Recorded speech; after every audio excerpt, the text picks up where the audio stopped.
Et pour vous, Jean-Luc Mélenchon, il n'est pas capable de transformer cette colère sociale en réforme? Et il y avait une belle occasion, là, après cette élection présidentielle, de considérer que Jean-Luc Mélenchon aurait pu, lui qui décide très souvent d'invoquer François Mitterrand, aurait pu considérer qu'il fallait recréer les conditions d'un programme commun.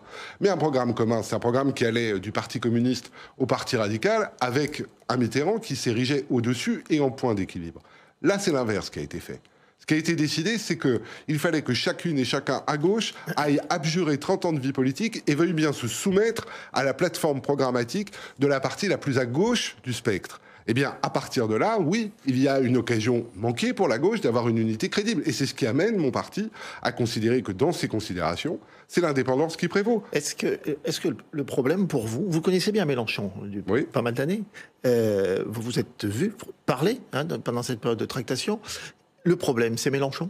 Non, mais moi, je n'individualise pas les questions. Je ne crois pas. Jean-Luc Mélenchon est un homme qui a de vraies qualités, on le sait, une profondeur intellectuelle, qui a une capacité politique que chacun lui reconnaît, et ça n'est pas le sujet.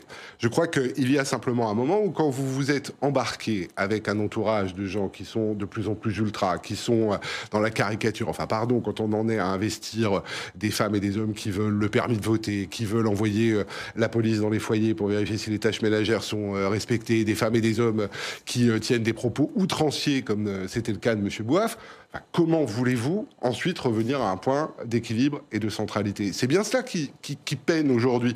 Pourquoi cette union de la gauche, elle est factice? D'abord parce que, pardon, où est la sincérité? Enfin, autant de grands écarts idéologiques entre ce que certains racontaient il y a 15 jours et ce qu'ils disent aujourd'hui, ça relève plus de la gymnastique que de la politique.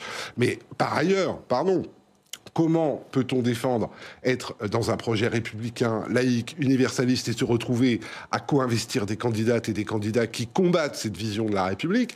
Comment faire croire qu'on a été des partis pro-européens et expliquer demain qu'il faut désobéir tout le temps? Enfin, globalement, il y a aujourd'hui un marché de dupes sur ce projet politique. Les Françaises et les Français sont en train de s'en rendre compte.